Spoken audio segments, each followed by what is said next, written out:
बिस्मिल्लाहिर्रहमानिर्रहीम। अस्सलाम वालेकुम डियर स्टूडेंट। 7th क्लास की मैथ है, इसका चैप्टर नंबर 2 चल रहा है। इसमें एक्सरसाइज 2.2 हमने सॉल्व करी है। तो इसमें देखें, वाट नंबर कैन रिप्लेस बॉक्स। इस बॉक्स की जगह पर या ब्लैंक की जगह पर कौन सा नंबर आ सकता है in each of the following open sentences. ये जो नीचे ओपन सेंटेंसेस दिए हुए हैं उनके अंदर to make a true statement, ताकि ये स्टेटमेंट बिल्कुल सही साबित हो जाए। तो हमने ये ओपन सेंटेंस है, यानी कि इसमें कोई हमें ढूंढना पड़ना है, कोई कंप्लीट नहीं है, ये इनकम्प्लीट है, इसकी हमें ट्रू या फॉल होने का पता नहीं है, तो इस वजह से इसको ओपन सेंटेंस कहेंगे। तो अब इस बॉक्स को हमने फिल करना है, तो इस बॉक्स को फिल करने के लिए आप ऐसा करोगे, इसे सोल्व कर लोगे आप। तो अंदाज़न भी आप कर सकते हो, लेकिन बेहतर यही है कि आपको सोल्व करना आना चाहिए। तो प्लस का 10 आप इधर ले जाओगे, माइनस का 10 बन जाएगा। 12 में से 10 निकाला तो आंसर 2 आ गया। तो ये बॉक्स का आंसर हमारा 2 आता है। तो इस तरह से आपने इसको सोल्व कर लिया। अब यहाँ पर 15 माइनस बॉक्स है, तो आप बॉक्स को इधर ही रहने दें और 15 को आप उठाकर दूसरी तरफ ले जाएं। तो 15 इधर प्लस का था, यहाँ पर आकर माइनस का 15 हो गया और प्लस का 12 ये ऐसे का ऐसे ही आ गया। अब डिफरेंट साइन है, माइनस करोगे, 15 में से 12 निकाला तो आंसर 3 आया। माइनस का 3 आया क्योंकि माइनस वाला पड़ा, तो इसलिए माइनस का 3 लगा देंगे। अब इस माइनस को आप इस माइनस के साथ कैंसिल आउट कर देंगे, क्योंकि ये बॉक्स के साथ माइनस का साइन आ रहा था ऑलरेडी हमारा, तो इसको दोनों को कैंसिल आउट कर दिया। तो बॉक्स का आंसर हमारे पास 3 आ गया। तो इसका मतलब है हमारी जो ब्लैंक है वो 3 के साथ फिल हो जाएगी। नेक्स्ट क्वेश्चन देखें, 10 divide by box is equal to 5। तो ये क्योंकि बॉक्स यहाँ पर डिवाइड हो रहा है, तो आप दूसरी तरफ ले जाओ इसको, तो 5 के साथ ये मल्टीप्लाई होने लग जाएगा। अब 5 मल्टीप्लाई बाय बॉक्स है, तो 5 इधर मल्टीप्लाई हो रहा है, तो इधर जाकर डिवाइड हो जाएगा। तो लिहाजा 10 को 5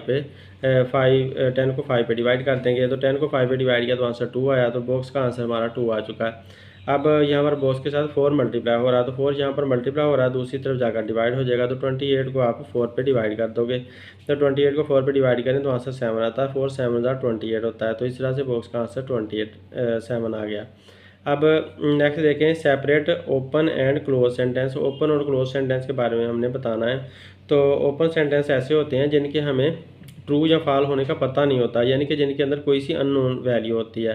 तो इसके हमें ट्रू या फॉल्स होने का कोई पता नहीं है कि वाकई ये वाला जो हिस्सा है वो इसके बराबर है या नहीं है। तो हमें क्योंकि नहीं पता, इस वजह से इनको ओपन सेंटेंस कहेंगे। तो ओपन सेंटेंस ऐसे होते हैं जो जिनका ना पता हो कि ये ट्रू है, ना ही पता हो कि ये फॉल्स हैं। तो इस तरह इसमें को देखें, z+4, तो इसमें z अननोन है, तो इस वजह से ये भी ओपन सेंटेंस हो गया। यहाँ पर 10 + 10 20 आता है, इधर भी 20 है, तो 20 20 हमारा बराबर आ रहा है, हमें पता चल गया ये ट्रू सेंटेंस है। इस वजह से ये क्लोज सेंटेंस हुआ। तो 18 को 2 पे डिवाइड करें तो आंसर 9 आता है और इधर भी 9 है, तो इसका भी हमें पता चल रहा है कि ये सही है, बिल्कुल ट्रू बात है। तो लिहाजा ये भी क्लोज सेंटेंस हुआ। तो जिसका सही या गलत होने का पता चल जाता है तो वो क्लोज सेंटेंस होता है, जिसका नहीं पता चल सकता वो ओपन सेंटेंस होता है। z में y+z=16 नहीं पता इसमें इनकी क्या वैल्यू है, ये ट्रू है या फॉल्स है नहीं पता हमें, इसलिए ओपन सेंटेंस है। ये भी 10x + 5, इसका भी हमें नहीं पता क्योंकि x अंदर मौजूद है कि ये सही है या गलत है, तो इस वजह से ये भी एक ओपन सेंटेंस हुआ। और यहाँ पर 5a + 3b है, तो इनका भी हमें नहीं पता, ना a का ना b का, तो इस वजह से ये भी ओपन सेंटेंस हुआ क्योंकि ट्रू फॉल्स होने का नहीं पता। तो 9 को 3 पे डिवाइड करें तो आंसर 3 आता है, इधर भी 3 है, तो दोनों तरफ ये बराबर बराबर आ गया। इसका मतलब है ये ट्रू है, तो लिहाजा ये क्लोज सेंटेंस हुआ क्योंकि हमें इसके ट्रू होने का पता चल गया है। तो इसका भी हमें नहीं पता चल पा रहा क्योंकि अंदर p भी है q भी है, तो अननोन है, इस वजह से ये भी ओपन सेंटेंस हुआ।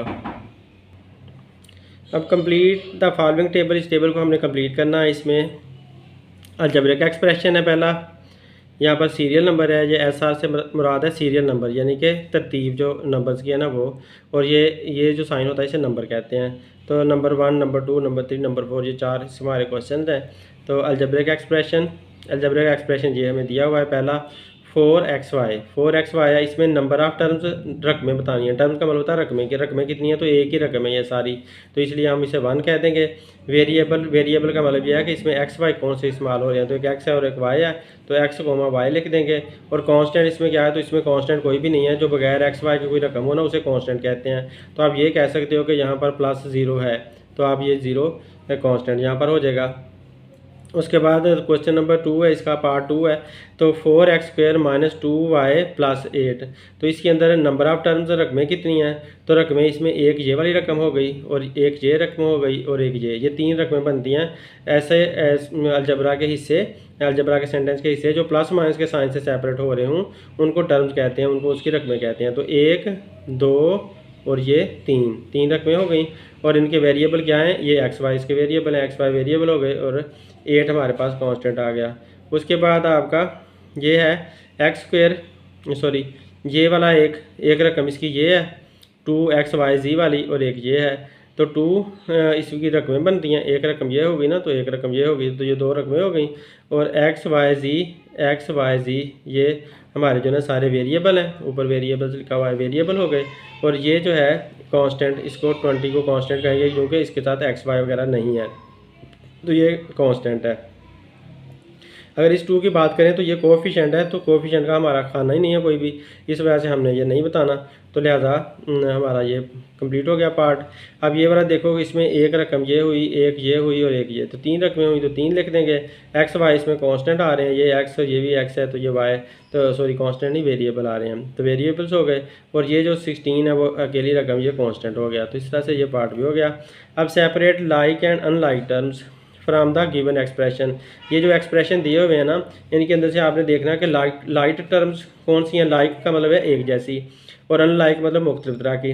तो लाइक कौन कौन सी हैं? आप यहाँ पर देखो x² है तो यहाँ पर भी x² है, तो ये 3x² हुआ, ये 9x² हुआ।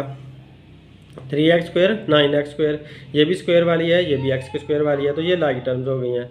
तो 3x² और 9x² लाइक टर्म्स हैं, इनको हम कहेंगे ये एक जैसी टर्म्स हैं या लाइक टर्म्स हैं। तो बाकी ये जो है ना, ये दोनों अनलाइक हो जाएंगी। तो इस तरह से आप यहाँ पर देखो, ये x² y है और ये y x² है, तो मतलब यहाँ भी y अकेला है, यहाँ भी y अकेला है, यहाँ पर x का स्क्वायर है, यहाँ भी x का स्क्वायर है। तो ये 2 रकमें जो हैं ये एक दूसरे के साथ मिलती जुलती हैं, एक जैसी हैं। जबकि यहाँ 5x² और ये 4x है, तो ये 5x² है, ये नहीं मिलती जुलती आपस में। ये x अकेला है, x की पावर डिग्री 1 है, यहाँ पर x की डिग्री 2 है, तो यहाँ 2 होने की वजह से ये मिलते जुलते नहीं हैं। तो ये इसके साथ लाइक कर रही है, एक जैसी हैं। तो लिहाजा 4x² और 7y(x²), तो ये लाइक टर्म्स बन जाएंगी क्योंकि x² y, तो एक जैसी होने की वजह से ये लाइक टर्म्स बनती हैं। अब यहाँ पर देखो, इनके अंदर 2x² है और 9x² है, तो ये लाइक्स बन रही हैं क्योंकि ये भी x² ये भी x², जबकि ये अनलाइक हैं दोनों। तो लाइक टर्म्स हमने ये बता दी हैं, सिर्फ लाइक टर्म बता दी। अब यहाँ पर x² है और ये भी x² है, तो ये दोनों लाइक टर्म बन रही हैं। तो 3/2x² और 9/2x², तो ये लाइक टर्म्स हैं, इनको लाइक टर्म लिख दिया। और ये सारी अनलाइक हैं, तो हमने लाइक टर्म बता दी। Separate the equation and inequation, हमने इक्वेशन और इन इक्वेशन को सेपरेट करना है। तो फ्रॉम द फॉलोइंग, जो नीचे दिए हुए हैं उनमें से, तो जहाँ पर इक्वल साइन होगा वो इक्वेशन होगी, जहाँ पर इक्वल साइन नहीं होगा वो इनइक्वालिटी होगी। तो यहाँ पर ये इक्वल साइन नहीं है, 3x + 8 इज़ ग्रेटर दैन 10, तो ग्रेटर दैन का साइन लगा हुआ है, तो लिहाजा इसे इनइक्वालिटी कहेंगे। तो यहाँ पर 2x - 10 इज़ लेसर दैन और इक्वल टू, ये जो साइन है ना इक्वल टू का है, और ये वाला जो है ना लेसर दैन और इक्वल टू 1 है, तो इनइक्वालिटी ये भी हो जाएगी। लेसर दैन और इक्वल टू की वजह से ये भी इनइक्वालिटी कह देंगे। और यहाँ पर देखें, ये 3x - 4 इज इक्वल टू 7, तो यहाँ पर इक्वल का साइन आ गया, तो इस वजह से इसे इक्वेशन बोलोगे। तो ये वाला 7x - 5 is greater than 6x, तो 7x - 5 is greater than 6x का मतलब है ये इनइक्वालिटी है, क्योंकि ये ग्रेटर दैन का साइन इसमें लगा हुआ है, तो इक्वल साइन नहीं है। तो 5x - 7 सॉरी इक्वल टू 7 है, इक्वल टू 7 होने की वजह से हम इसे क्या कहेंगे, ये इक्वेशन है, क्योंकि इक्वल का साइन है, तो इस वजह से इसे इक्वेशन कहेंगे। जबकि 8x इज़ लेस दैन 5, तो ये लेस दैन का साइन लगा हुआ है, तो लिहाजा ये इनइक्वालिटी हो जाएगी। तो यूँ हमारी एक्सरसाइज कंप्लीट हो चुकी है। उम्मीद है आप लोगों को समझ आई होगी। Thanks for watching my video. अल्लाह हाफिज़।